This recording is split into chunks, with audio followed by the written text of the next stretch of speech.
Bonsoir les Itata. César Fenou revient vous voir avec une invitée à la fois femme de lettres, artiste, militante et j'en passe. Une humaniste qui parcourt le monde en quête permanente de sens et de rencontres dont elle se nourrit inlassablement. Au fil des années, elle a tissé un lien charnel avec l'Afrique de l'Ouest comme un irrépressible besoin d'aller à la rencontre de ses origines. Son talent, sa créativité ont été récompensés sur plusieurs continents. Ses textes ont été traduits en albanais, anglais, arabe, espagnol, macédonien, portugais et roumain. Elle vient partager ce parcours très riche avec nous. Bonsoir Nicole Cage. Bonsoir, bonsoir aux auditeurs et aux auditrices, aux téléspectateurs de Zitata. Alors, on vous a connu Nicole Cage-Florentini, vous avez repris exclusivement votre nom de jeune fille. Il est quasiment impossible de citer tous les pays dans lesquels vous vous êtes rendu. Qu'est-ce qui vous pousse à courir? C'est cette quête de sens, cette quête de rencontre dont je parlais? J'ai pas le sentiment de courir déjà. Et alors, qu'est-ce qui me drive? Qu'est-ce qui vous fait bouger à travers le monde? J'ai envie de dire que c'est la grâce des mots. C'est par la grâce des mots, par la grâce de l'écriture, que j'ai eu, par exemple, pour la première fois l'occasion de quitter la Martinique pour aller, par exemple, à Cuba, le prix Casa de las Américas. Et ce prix m'a en quelque sorte ouvert les portes de l'Amérique latine et plus largement du monde. Donc c'est effectivement un bonheur de découvrir les pays, pas du point de vue purement touristique, mais du point de vue de la culture. Si vous deviez définir votre métier, parce que vous en avez tellement, est-ce que vous pourriez en choisir un? C'est difficile parce que voyageuse, c'est pas un métier. Hein. Ça pourrait, j'aimerais bien. Mais c'est difficile de se définir soi-même dans la mesure où, effectivement, j'étais dans un cadre et que j'en suis sortie, puisque j'ai démissionné de l'Éducation nationale après 25 ans de service, j'ai envie de dire. Et depuis, je suis en permanence en train de forger quelque part mon métier. Alors, faut-il choisir? Je n'ai pas envie de choisir. Je suis à la fois effectivement auteur, dramaturge. J'écris des contes, des nouvelles, des poèmes, des paroles de chansons que j'interprète moi-même ou avec des musiciens. Je suis coach littéraire, c'est-à-dire que j'accompagne les gens à écrire le livre qu'ils portent en eux et qui n'osent pas parfois... En guise de thérapie, souvent? Oui, souvent. Je crois dans les vertus thérapeutiques de l'écriture. D'ailleurs, j'anime des ateliers de mieux-être par l'écriture. Donc ça aussi, c'est... Alors, comment synthétiser tout ça? On va peut-être y arriver au cours de l'émission. Peut-être. Je vous propose qu'on commence par votre parcours personnel, familial, dans la rubrique Kimunouye.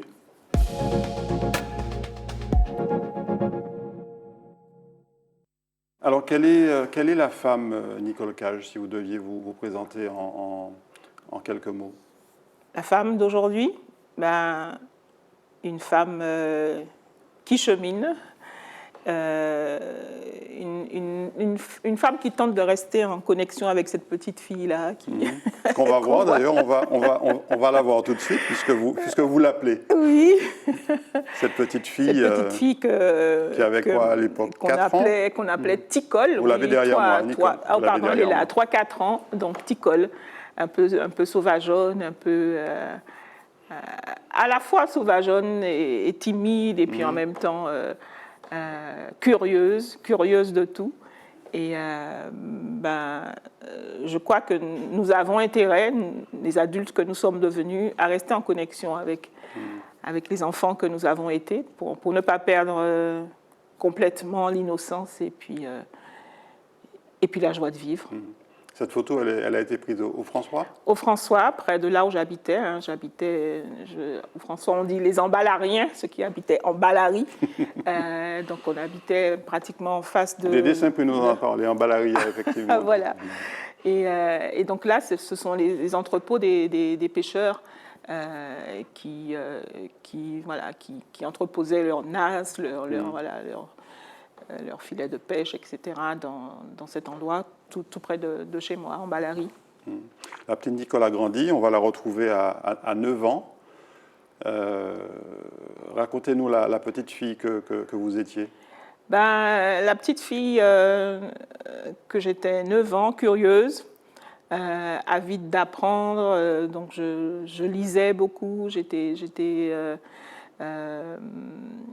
voilà, passionnée de lecture, j'étais toujours curieuse du monde, encore un petit peu plus sauvage, voilà, parce que j'étais différente et que quelque part on paye d'être différent.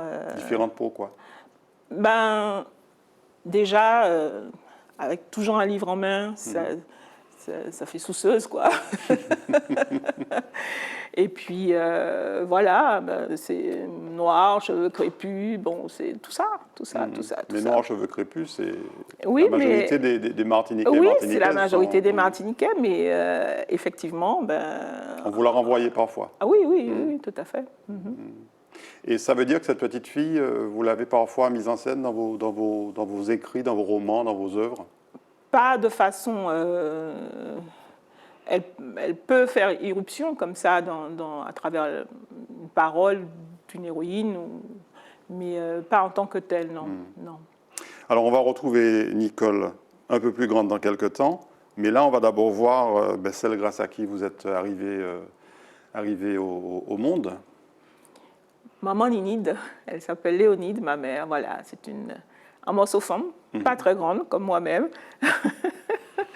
Et très élégante voilà, sur la photo. Très élégante, elle s'habille toujours ton sur ton et elle nous a transmis ça, cette importance, voilà, de prendre soin de sa mise et puis c'était une femme courage, une femme...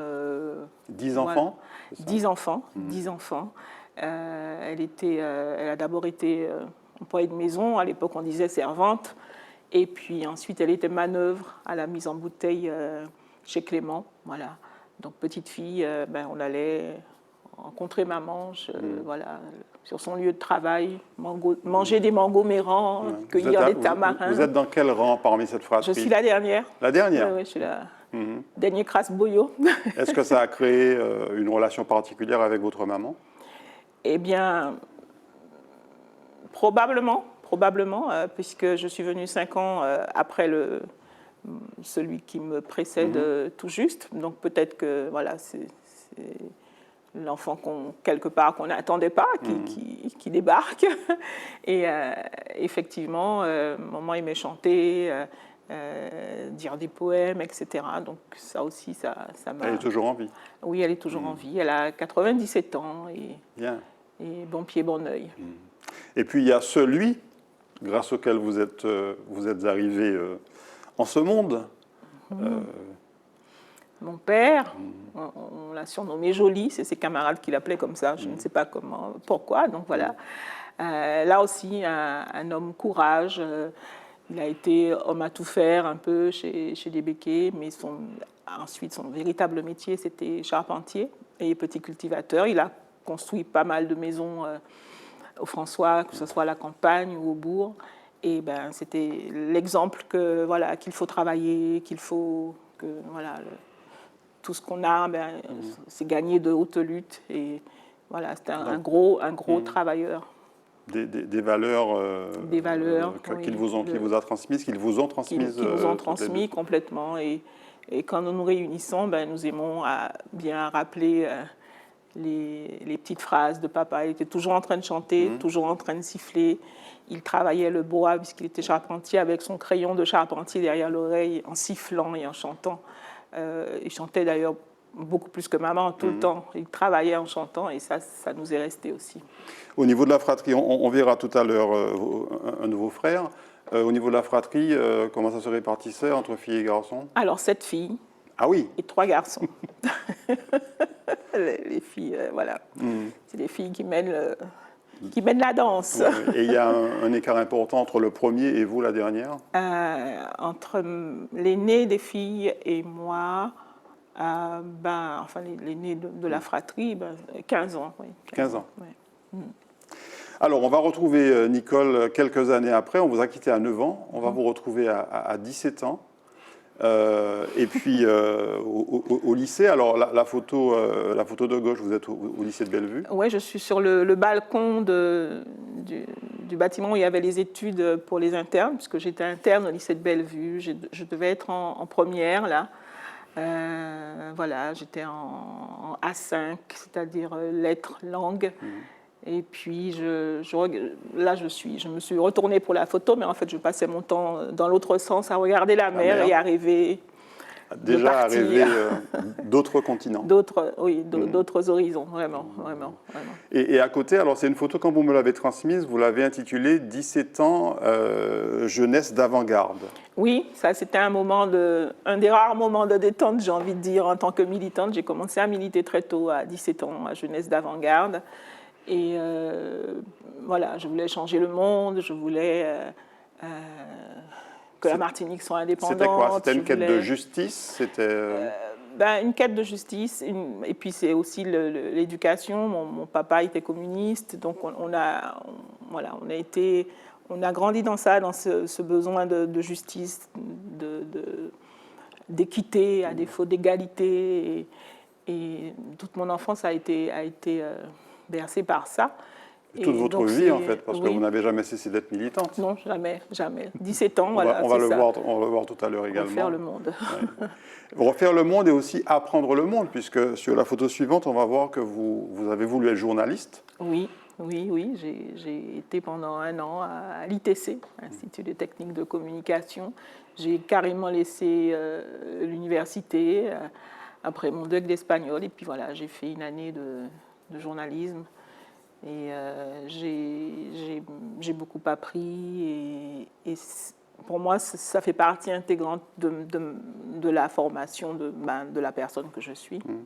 Qu'est-ce qui vous a poussé à essayer, parce que même si vous l'êtes sans doute un peu, parce que vous racontez beaucoup de choses, à essayer d'être journaliste? C'était la quête de vérité, l'envie d'enquêter L'envie de comprendre. Déjà, le fait d'être militante à Jeunesse d'Avant-Garde, c'était déjà une ouverture sur le monde, puisqu'il y avait une dimension internationaliste dans le combat. On était solidaires du Nicaragua, du Salvador, etc., d'Haïti, beaucoup. Des Noirs américains également.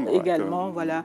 Et donc, pour moi, être journaliste, c'était ça. C'était questionner le monde, c'était rendre compte aussi des humanités diverses qui se côtoient sur la planète. Et après ces études de journalisme, Oui, j'ai fait un peu d'animation radio. Et puis, je suis retournée à l'université, en histoire cette fois. Toujours ce besoin de comprendre l'autre, de comprendre le monde. Et on va voir plus tard que ça vous a mené à l'éducation nationale, à l'enseignement, pendant une quinzaine d'années? Pendant 25 ans. 25 ans, pardon. Alors, une autre photo, j'en parlais tout à l'heure, c'est un de vos frères, Henri. Oui, Henri Cage. Voilà. Un combattant, dites-vous. Oui, un combattant. En fait, d'abord, au niveau tout à fait personnel, j'ai cette gratitude parce que j'attrapais tout ce qu'il s'intéressait au développement personnel, à la relaxation, à la psychothérapie, voilà. Et donc, ses livres traînaient, ses cassettes de relaxation, de méditation, tout ça traînait. Et je m'en suis abreuvée. Et ça a vraiment aussi,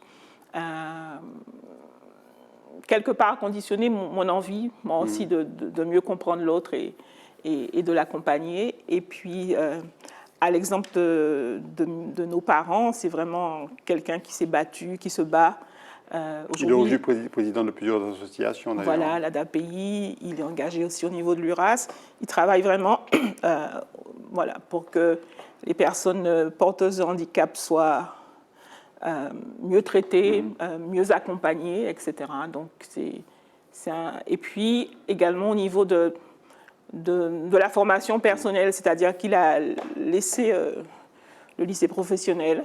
Et puis ensuite, il a repris le chemin des études de façon c'est de se coucher à pas d'heure pour, voilà, pour travailler, pour étudier, pour progresser dans son domaine. Donc, c'est voilà, beaucoup d'admiration pour cet homme. Je disais en introduction que vous êtes une humaniste, c'est de famille apparemment. On dirait. Alors, on a vu l'ascendance, on a vu un de vos frères, et on va voir maintenant la descendance, avec d'abord votre aîné. Oui, Anne Florentini. Et c'est une photo de Benny. Benny s'amusait beaucoup à nous prendre en photo. Il nous a surnommé la Chippy Family, parce que nous étions, avant qu'elle ne s'envole du nid, toujours ensemble.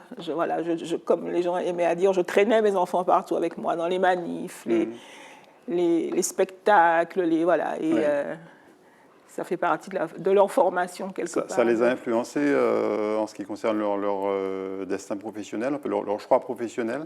Leur choix de vie, carrément. L'autre jour, ma fille aînée m'envoie l'extrait de Anne, Anne, voilà, une citation. Et une de ses amies lui dit, mais on dirait ta mère. C'est-à-dire qu'elle a tellement... Elle parle de cette transmission et que d'autres qui ne me connaissent pas me reconnaissent à travers. Donc, pour moi, c'était comme un cadeau que j'ai reçu ça. Et voilà, donc elle est plasticienne, elle est danseuse également. Donc voilà, vous lui avez transmis ce côté créatif. En tout cas, elle fait son chemin. Et puis, vous avez deux autres filles avec qui on va vous voir également, Claire et Marie. Claire et Marie, voilà, les deux plus petites. C'est ça, mes chippies. Donc, celle qui est tout près de moi, c'est la cadette, c'est Claire. Et puis, la dernière, Marie, qui aujourd'hui est en ébénisterie. Elle a complètement... elle travaille le bois. Et je lui dis, mais tu te rends compte, tu es en connexion avec ton grand-père et ça. Quelle relation vous avez avec vos filles? On vous sent très complice sur les deux photos qu'on a vues? Oui, nous sommes très complices. Quand nous sommes ensemble, les gens nous taquinent en disant « mais elle est où la maman ?» On Oui, rit parce que beaucoup. vous faites presque aussi jeune qu'elles, même si elles sont très jeunes. Mais... Merci. On rit beaucoup, mais on va aussi au fond des choses, quoi. On nomme les choses. Et c'est cette relation de vérité, en fait, voilà. Ne pas avoir peur de dire les choses, de nommer les choses, aller en profondeur. Et puis, c'est maman, c'est la consolation, c'est tout ça. Ouais. Puis, on va terminer avec la génération qui arrive, avec Monsieur Idriss. Il m'a appelé hier soir. Il m'appelle Mamita. Il avait envie de voir Mamita, d'entendre Mamita. Il a quel âge maintenant ? Il a 3 ans maintenant. 3 ans. Là, c'était son premier voyage en Martinique, quelques mois à peine. Et puis, voilà, c'est devenu un petit bout de chou qui réclame sa Mamita. Ça vous a fait quoi de devenir grand-mère ? Ah, c'est spécial, c'est spécial. C'est différent d'être maman, mais c'est quelque chose que je n'arrive même pas encore à formuler de façon verbale, en tout cas. C'est spécial. C'est spécial, mais vous aimez. Ah oui, c'est spécial dans le sens de c'est bon. Oui, d'accord. Très bien, Nicole. On arrive à la seconde rubrique. On va parler davantage de votre activité professionnelle, de vos activités professionnelles. C'est la rubrique Matinique.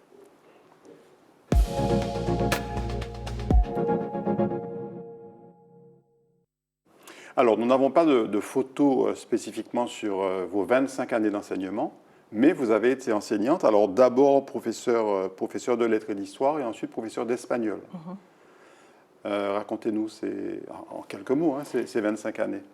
J'étais prof de lettres et j'étais prof de lycée professionnel. J'ai choisi d'enseigner en lycée professionnel, un peu toujours dans cet esprit de militantisme, parce que les élèves des lycées professionnels, à l'époque en tout cas, étaient moins bien considérés que les élèves du lycée général. Et puis, quand j'ai commencé à être maman, etc., parce que on ne s'en rend pas compte, mais à l'époque, en tout cas, il fallait enseigner en tant que prof de lettres, histoire, le français, l'histoire, la géographie et à l'époque, c'était la législation du travail et plus tard, l'éducation physique, c'était très lourd, civique, pardon. Et donc, puisque j'avais aussi voilà, ce diplôme en espagnol, j'ai fait un changement de discipline. C'est ça, pour être plus disponible en fait pour mes enfants.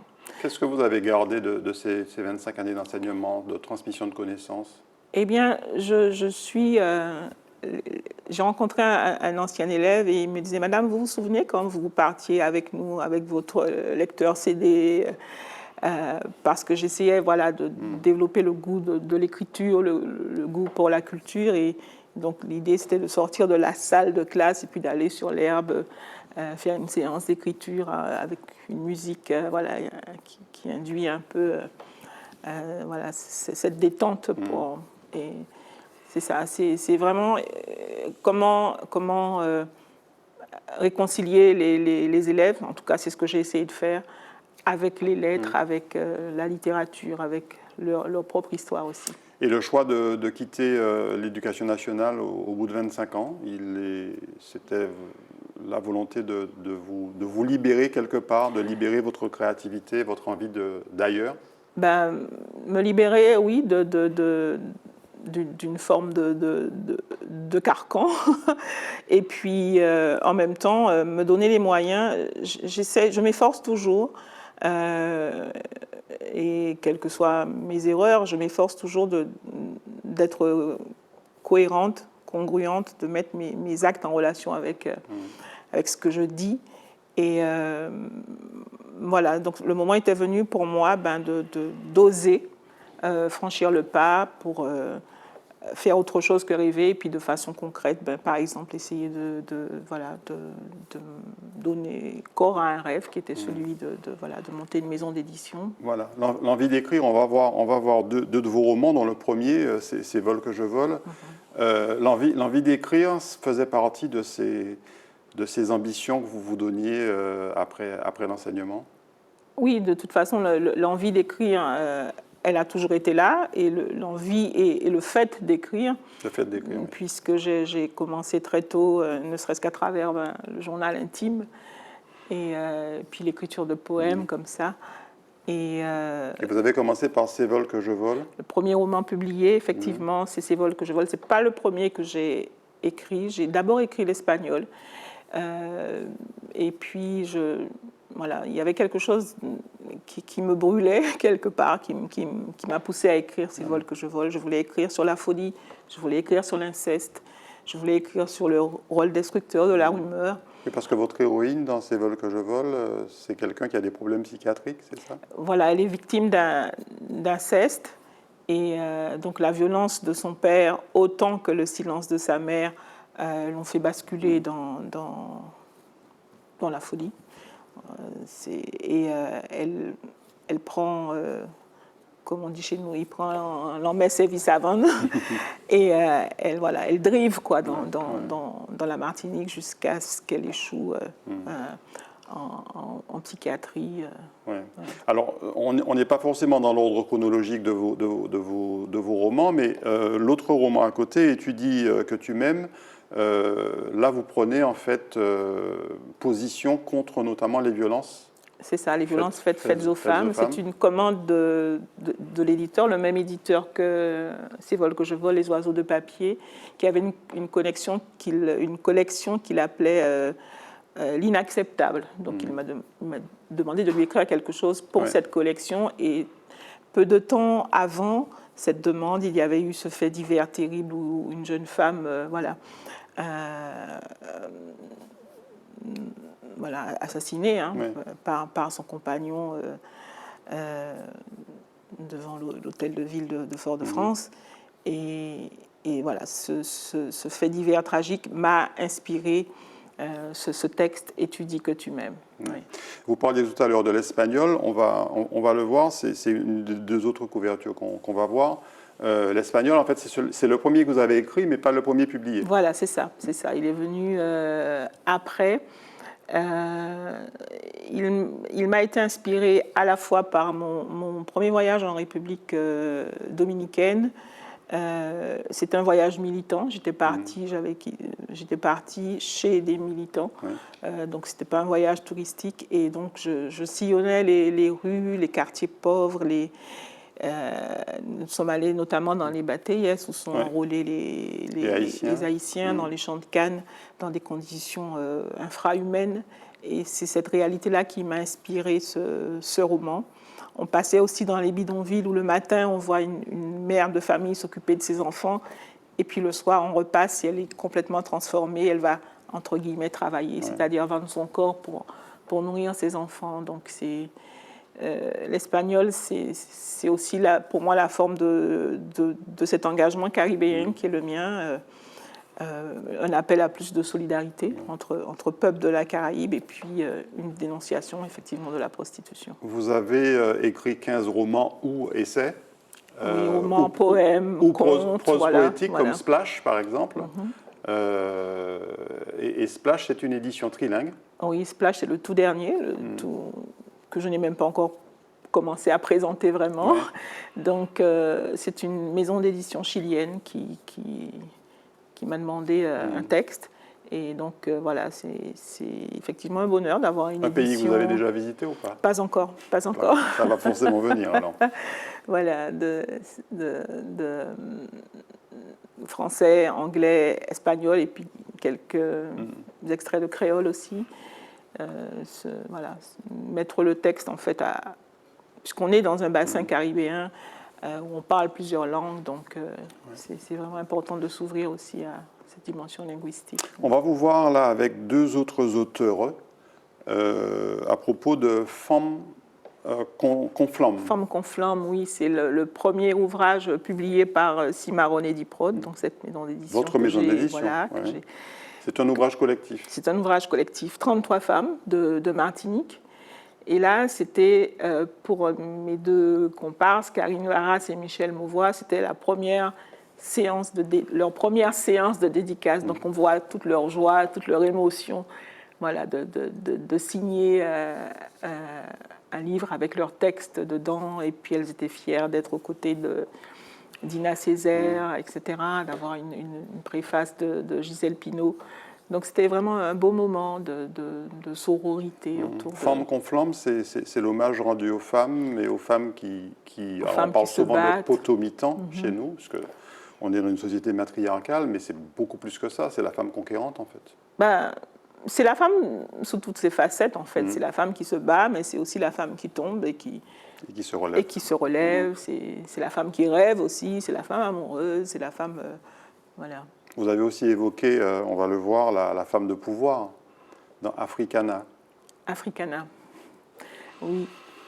En fait, c'est une récente publication des classiques Garnier avec une série d'articles, et notamment un article sur Ces vols que je vole, où l'héroïne est présentée comme une figure de pouvoir, puisqu'elle résiste, qu'elle lutte, Je le disais au début, vous avez plusieurs métiers. Donc vous avez été enseignante, romancière, poète, vous faites de l'écriture-thérapie, vous faites des thérapies naturelles, de la psychologie, de la psychothérapie, pardon. Vous êtes conseillère en relations d'aide, praticienne en harmonisation, je reprends votre CV, praticienne en harmonisation énergétique et en access bar, qui sont des soins énergétiques, éditrice, comédienne amateur. Enfin, moi, Nicole, vous trouvez quand le temps de faire tout ça? Déjà, c'est sur des années, c'est sur un temps long. C'est sur la durée, et puis c'est aussi... on n'a pas tout vu encore, on va en voir d'autres. C'est aussi, pas le hasard, parce qu'il n'y a pas de hasard, mais le hasard des rencontres, le bonheur des rencontres, on va dire. Et puis aussi, c'est s'organiser, c'est parfois dormir moins, parfois ne pas se reposer assez. Mais en tout cas, c'est le refus, en tout cas, ou plutôt le désir de laisser s'exprimer ce qui a à s'exprimer, sans limiter forcément voilà, les médias, ces médias d'expression. Oui, parce que vous avez fait sans fin. autre chose. Alors là, on va voir l'affiche de Carte blanche, rencontre pour le lendemain. Ça, c'était au Saint-Esprit. Oui, ça c'était un beau moment. C'est l'association Balisaï qui organise avec la médiathèque du Saint-Esprit ces rencontres où une personnalité est invitée à parler un peu de son parcours et d'autres personnes viennent aussi témoigner de différents aspects de leur rencontre avec cette personne. Et là, en l'occurrence, donc, il y avait Gilbert Pagot, Imelda Marie-Louise et Patricia Gros-Désir-Conflon. José Zébina, je vois. Qui m'accompagnait avec Christian Marie-Jeanne à voilà, une petite mise en espace de texte, parole avec musique, c'est ça. Oui, parce que vous êtes diseuse ou conteuse aussi. Paroleuse, voilà, c'est ça. Voilà. Donc j'interprète mes textes avec de la musique, avec des... On regarde la photo suivante. Ça s'appelle Réalité. Qu'est-ce que c'est? Alors, c'est une idée de...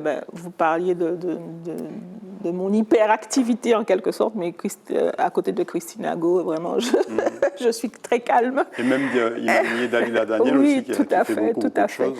Donc, c'est un projet de Christine Ago, qui est ivoiro-martiniquaise, et qui a souhaité réunir trois voix de femmes sur cet album. Donc il y a un titre que nous chantons ensemble, toutes les trois réalités, et puis chacune de nous a un titre, voilà, et j'interprète un de mes titres, Blues Absence. Et voilà, c'était vraiment une très belle expérience, qui ça a été édité donc par Plaza Mayor Compagnie. Là aussi, c'est pour une première expérience voilà, discographique, c'était un beau projet. Et vous ne vous êtes pas arrêté là, puisque vous avez aussi fait du cinéma. Pas directement. Non, je sais bien, je vous taquine, mais on va voir l'affiche du film La Voix des rivières. Oui, c'est... Alors quel a été votre rôle ce sont vos textes qui ont été repris en réalité dans... Voilà, Laure Martin Hernandez, voilà, qui a co-réalisé ce film avec Vianney Sotès, voilà, m'a contacté pour me demander d'être la voix des rivières. Et donc, ce texte que j'ai écrit, qui est dit tout le long du film par la voix de Jocelyne Béroir. Donc ça aussi, c'est une belle rencontre autour des mots et de ces images formidables de ce film qui est vraiment un bijou. C'est un film sur les rivières de Martinique. Sur les rivières de Martinique, voilà. C'est comme si les rivières parlaient. Donc, Et puis vous avez, et on n'est pas surpris, vos œuvres ont beaucoup inspiré, alors à la fois des doctorants, des étudiants. On va voir deux exemples, une thèse de 900 pages sur l'antillanité, la caribéanité via l'hispanité. C'est ça, une poétique de la relation. Voilà. Et puis, toujours sur la poétique, la poésie, une poétique des îles à côté, un mémoire de master. Ça fait du bien, ça, de voir qu'on inspire des plus jeunes. Oui, ça fait du bien. Donc là, ce mémoire de master vient d'une étudiante des îles Canaries et qui a découvert mon travail et qui s'y est intéressée. Et puis là, effectivement, ce mémoire cette thèse de doctorat, voilà, sur l'ensemble de mon œuvre, voilà, qui a demandé, qui a coûté, j'ai envie de dire, des années et des années de travail et de recherche à Patricia Gros-Désir-Conflon, que je remercie vraiment pour son intérêt pour mon travail. Et puis, parfois, quand je parcours la thèse, j'ai une espèce de timidité qui s'empare de moi. Et c'est comme si je lisais des choses à propos de quelqu'un d'autre. Ouais. Et puis la poétique des îles, donc cette espèce de comparaison entre les Antilles françaises et les îles Canaries. Oui, sur le thème de la mer. Pour ce mémoire de master. Voilà, tout à fait. On vous sent presque ému. Pas presque, non. C'est touchant. Bon, il y a eu d'autres travaux autour de mon œuvre. Mais il y a eu, par exemple, une Américaine du Nebraska. Oui, Antoinette Marisol, voilà. qui a écrit sur mon roman Aime comme musique ou comme mourir d'aimer, un blues d'amour. C'est comme ça qu'elle a appelé son article. Et donc oui, c'est que cette œuvre touche des gens de chez moi, mais aussi d'ailleurs. Oui, quelque part, c'est important pour moi. C'est aussi important de se rendre compte en fait qu'on laisse des traces. Déjà, vous êtes encore en activité et vous laissez des traces. Je ne sais pas si... En tout cas, bon, que mon travail, en tout cas, soit objet d'étude, c'est de bon augure. C'est aussi, à travers ce travail, c'est aussi un intérêt pour la Martinique. Et ça, c'est quelque chose aussi qui ne me lâche pas. On va passer à la dernière rubrique de cette émission, la rubrique politique. On va parler de vos engagements et ils sont nombreux. On se retrouve tout de suite.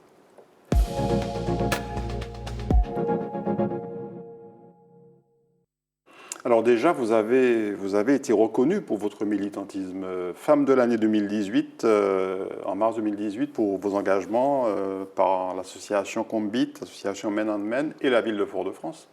Ce militantisme dont vous parliez quand on a vu la photo 17 ans jeunesse d'avant-garde, en fait, c'est un militantisme qui vous guide, qui vous porte. Oui, les causes ne manquent pas. On va en voir une d'ailleurs, relativement récente, cette manifestation contre la prescription de l'empoisonnement au chlordécone. Au chlordécone, oui, c'est une manifestation qui avait rassemblé beaucoup de monde. Ça faisait longtemps qu'on n'avait pas vu autant de monde ensemble dans les rues de Fort-de-France pour une cause qui effectivement est importante, quoi. Ce non-lieu, c'est une insulte, c'est une injure à ces ouvriers de la banane qui ont laissé leur vie, leur santé. Donc c'est un combat qui continue. Là, on était en Martinique. On va voir aussi que vous vous êtes mobilisé contre l'injustice, on va dire, avec cette photo de Moumia Abou Jamal. Moumia Abou Jamal, donc noir américain, condamné probablement injustement de meurtre. Condamné injustement voilà. de meurtre. Et là, alors qu'il a failli être condamné à mort, voilà. Finalement, sa peine a été commuée à perpétuité, mais il n'empêche qu'il ne sera plus jamais libre. Il ne sera plus jamais libre. Enfin, on continue de se battre, on continue de se battre avec les différents comités Moumia Abou Jamal, que ce soit en France, aux États-Unis ou ici en Martinique, avec l'espoir que déjà il y a un combat qu'il ait accès aux soins parce qu'il a différents problèmes de santé. Et même ça, c'est un déni d'humanité, mais c'est terrible. Ouais. Et puis vous avez toujours, concernant les Africains-Américains, comme ils disent là-bas, vous avez aussi déclamé pour Angela Davis, en sa présence d'ailleurs. On va voir cette photo. C'était il n'y a pas très longtemps. Il n'y a pas très longtemps. Angela Davis est venue en Martinique. Alors on l'aperçoit, c'est la dame avec la chevelure grise, un petit peu dans l'ombre là, et la robe noire. Oui, à l'invitation de l'Union des femmes de la Martinique. Et donc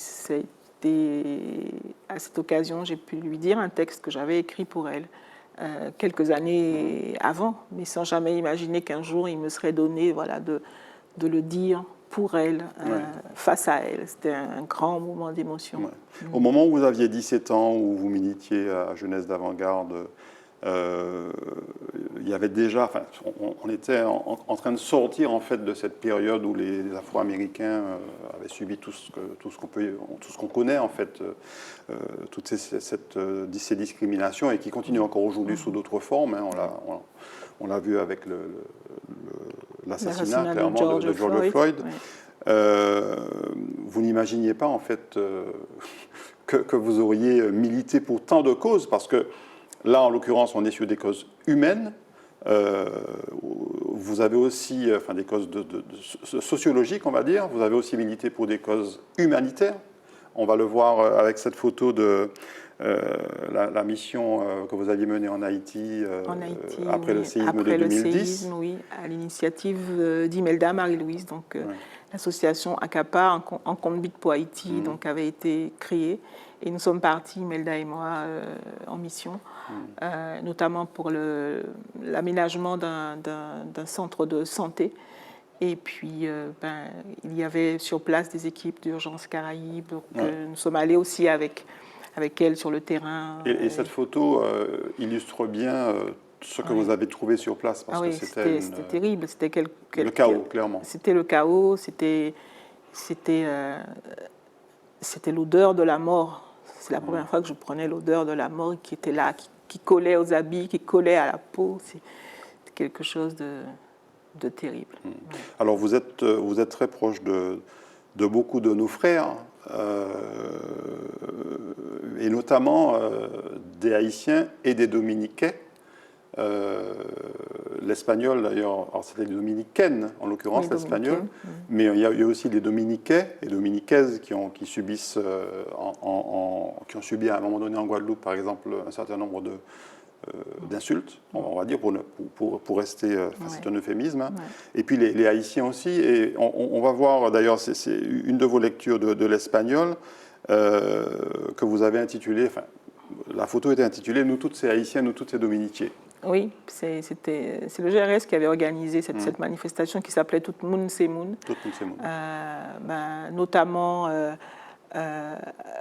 après cette mesure prise en République dominicaine de dénier toute nationalité et tout droit aux Haïtiens pourtant nés là.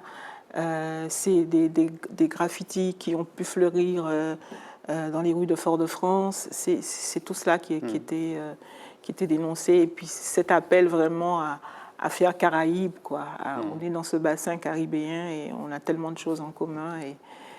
Et c'est important voilà. Une de vos grandes causes de militantes, on l'a compris à travers quelques-uns des romans qu'on a vus, c'est le féminisme. C'est en fait je ne sais même pas si on peut parler de défense, mais c'est porter en fait cette force de la féminité. Et vous l'avez portée jusqu'en Afrique. On voit ces deux affiches. Alors, de Sous les voiles la nudité, c'était... je vous laisse présenter. Voilà, donc c'est une de mes pièces de théâtre inédite, où il y a 6 femmes en scène qui rendent compte quelque part, qui témoignent, qui portent une parole sur leur vécu, sur leur souffrance, sur leur combat aussi. Et j'ai eu le bonheur de faire une lecture spectacle de ce texte où j'avais incarné toute seule ces 6 femmes. Et c'était déjà à la suite de cette résidence que vous aviez faite à... Là, j'étais partie pour les Grands Prix Afrique du théâtre francophone. J'étais membre du jury de ce prix. Et donc, chaque jour, il y avait un spectacle. Et c'est à cette occasion que j'ai présenté le Sous les voiles. Et à côté, Plus fort que l'oubli, donc c'est... alors, en l'occurrence, c'est l'affiche d'une représentation en Martinique, à la médiathèque du Saint-Esprit.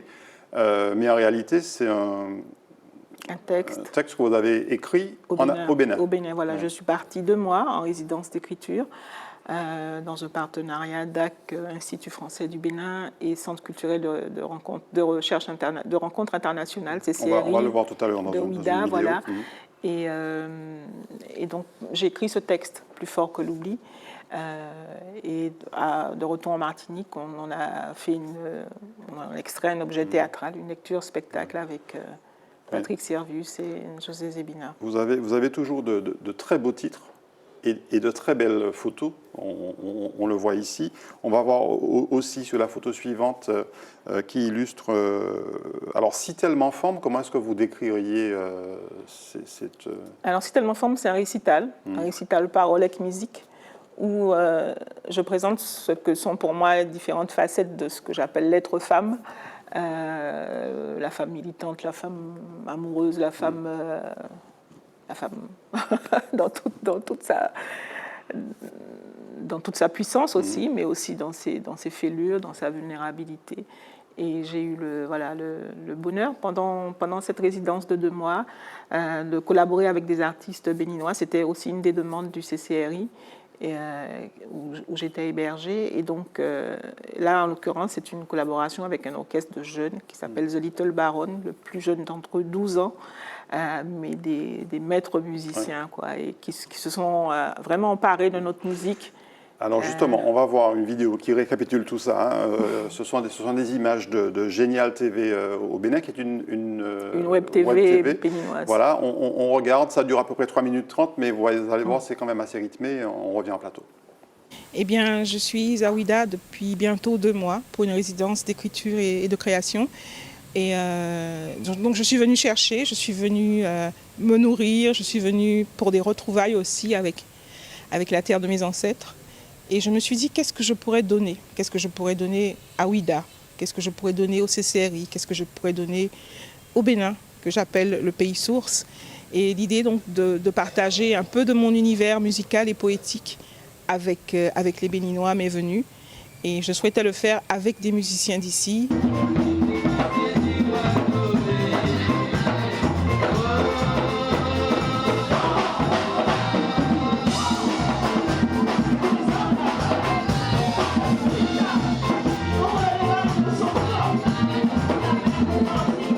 Et aujourd'hui, donc effectivement, nous avions le grand plaisir de recevoir Nicole Cage, qui est au Bénin depuis début janvier pour une résidence assez longue de presque 2 mois, qui s'est montée sur un triple partenariat, une aide de la DAC Martinique. Donc la DAC, cela veut dire la Direction des Affaires culturelles de la Martinique, qui est un département-région qui fait partie de la République française et des Outre-mer français. Et donc, grâce à ce partenariat, nous avons pu accueillir Nicole au Bénin et avec la complicité aussi qui est la nôtre avec le CCRI de Ouida, nous avons pu organiser cette résidence là-bas. Combien triste est mon cœur. Oublie rien qu'un peu les larmes que je retiens viennent. Égare tes yeux d'ambre en ma géographie.